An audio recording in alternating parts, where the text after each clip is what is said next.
What is up, what is up, what is up you guys? Dr. Momentum here and right now meron na naman tayong panibagong video. At sa video na to, i-review lang natin kung ano yung mga nangyari sa market. So back to 92,500 na tayo and tuturuan ko kayo sa video na to kung ano ba yung tinatawag ng mga traders na bear trap. Okay, so that's a premium lesson and I will teach you that in a few minutes. Okay, so review muna tayo bago natin ituro yan. So sabi natin ang resistance natin would be 109,900 level.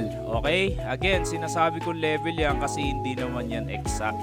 Okay, so think of it like this, parang range siya. Kapag nagplot ka ng resistance, range and levels yan, hindi yan basta o ito 1.1 yan na exact resistance, hindi. Kasi yung price nag-move yan, no? Malikot yung price kaya hindi yan eksaktong presyo. Okay? So 1.1, 1.1 to 1.2 ganyan. So resistance natin would be 109k. Okay? Okay natin yan. And then support natin would be, grabe yung dip, ano? 78,000. 78k. Kala nyo ba tatalbog na sa ano yan, sa lupa, no? So buti na lang tumalbog ano sa 78k, hindi nag-bounce sa previous support natin, previous good support or major support na 73k. Pero yan ang next support in case hindi mag-hold yung 92k na yan. Okay? So plat lang natin. And ano ba ang ginagawa ni BTC as of now? So plot natin yung Fibonacci level, check natin kung bullish yung retracement niyan.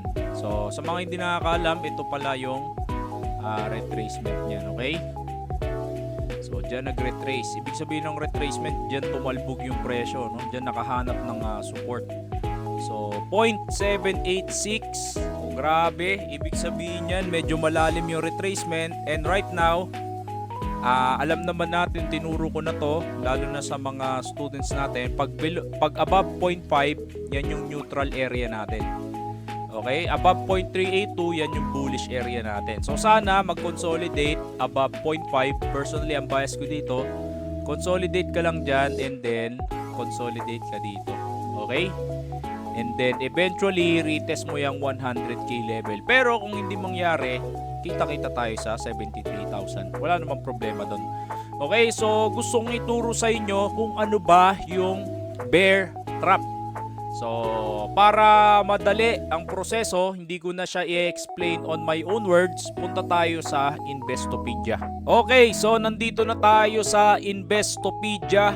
Bear traps, what they are and how to avoid them in trading. So isa na naman tong premium lesson, no? So sit back, relax, and kape-kape ka muna kung kakatapos mo lang kumain. So bear trap, ano ba yung bear trap? Bear trap occurs when a security or index appears to be in decline but is actually about to rise in value. So ito yung definition yan. A bear trap in financial trading occurs when a security or index appear to be in decline. So pababa daw. So maglagay tayo ng example dito. So appears to be declined. So paano ba yan, Doc? So sige, i-ano natin para sa mga newbie, ano. So say for example, yan yung range mo, no? Yan yung range mo. So gumaganyan yung presyo and then appears to decline. So ito yung support mo pero nag-decline, no? Decline below the support. No, sabi dito, the security or index appears to be in decline. So si BTC, it represents the index kasi siya yung pinaka mother market, ano, o mother coin ng buong market, cryptocurrency. So traders move in expecting a continued decline. Nagso-short daw yung mga traders dahil akala nila pababa na. However, the security or index unexpectedly reverses. So imbis na pababa ito, parang nanloko, no? Gumawa ng tinatawag nating bear trap, causing those who bet against it, the bears, yung mga nag-short, to lose their trades. So nakita nyo na, so medyo familiar no, ginawa ni BTC. Akala natin pababa na sa support, binasag and then umangat. So bear trap occurs when the price of financial asset appears to be on steady decline, and then this leads to investors to expect a further drop and they short sell. So yan na in-explain natin, and the trap is now set.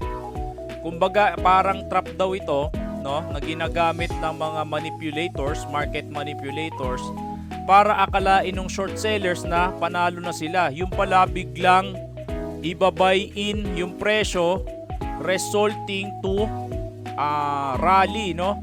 So kumbaga gumaganyan yung presyo, tapos nung marami ng sellers binay in bigla, binay up bigla, bumalik yung presyo, maraming nakat-loss na mga sellers o short sellers. Bear traps are typically caused by lack of sustained selling momentum and can be seen as deceptive signals that trick investors, there's the word, into acting prematurely. So this phenomenon underscores the complexity and unpredictability of market movements, highlighting the importance of managing risk before entering a trade. Okay, so yan yung example dito. So gusto kong i-share sa inyo to. Yan yung mga example. Kala nyo pababa na and then boom, biglang inangatan, no? So yan yung mga example. So sa mga gusto pang magbasa, further read on this, bibigay ko na lang yung link. Basta i-message nyo na lang ako kung gusto nyo yung link netong Investopedia, o search nyo na lang, no? And then gusto ko pa i-highlight tong psychology of bear traps. So ano ba yung psychology niya, no? Bear traps often result from psychological factor and market sentiment. Many investors follow the crowd or the prevailing trend without thoroughly analyzing the reason for the movement. This is a herd mentality. When a security declines, the herd instinct kicks in, prompting more investors to sell their holdings. Fearing further losses, this collective action can drive the price down temporarily, setting the stage for bear trap. Okay, so para bang nangyayari dito, ang gusto lang i-explain nito, kung tatagalugin natin, is domino effect, no? So, kunyari, marami nang nagsisell, syempre domino effect na yan. Kunyari, lesson natin, bigay ko kayo ng lesson na. Punta tayo sa BTC chart. Okay, yan, bigyan ko kayo ng lesson. Bakit ba, Doc, bumulusok yung pababa? Nag-cascade yung presyo, no? Dumire-diretso. Bakit? Kasi nga, dito manipis na yung transaction, yun yung sinasabi natin. Manipis na yung transaction dyan, kaya bumulusok yan, ano? Kasi wala nang sasalo dyan dahil nga ito, FVG yan o fair value gap. So yan yung tawag nila dyan, FVG. Pero ang tawag lang namin dyan, imbalance of price. Okay, so imbalance of demand cause rally. So sa modern term, FVG daw yung tawag yan. Okay, so dahil walang masyadong sellers o buyers dito, dahil big surge of price lang, demand abnormality, kaya biglang bumulusok kaya pababa, no? Pero buti na lang, grabe yung volume din dito, inangatan. So what to expect next? Ano ba ang i-expect natin? Syempre, as a momentum trader, gusto ko mag-consolidate yan above 90k, and then wag mo nang i-shy ang 100k, no? So for the next past few weeks.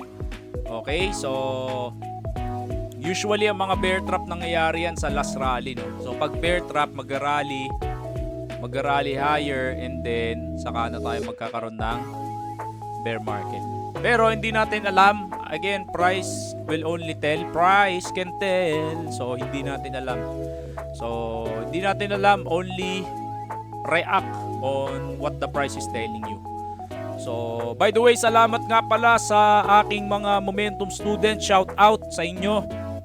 So right now, I think 19 na yung nasa Discord server natin, no? Meron pang isang slot pero mukhang i-close na natin. Next quarter na lang tayo mag-open ulit, dahil gusto ko muna silang i-focus dahil yung marami silang tanong eh. So by the grace, no, na-answer naman natin yung tanong nila, and nakakatulong naman tayo sa mga inquiries nila. So tanong nila about technical analysis, and at the same time nagbibigay tayo ng homework. So bakit tayo nagbibigay ng homework? Para mahasa yung capability nila to understand what they're doing. So, para magkaroon sila ng eagle eye, kumbaga mabilisan isang tingin, alam mo na yung pattern na tinitingnan mo. So, binibigyan natin sila ng homework and i-check natin isa-isa yan. Kung napakadami nating members, hindi ko mai-check yan isa-isa. So, yun lang. Kung interested ka, just wait for further announcement. Probably in 2 months, 3 months na ulit ako mag-o-open. Dr. Momentum out. God bless.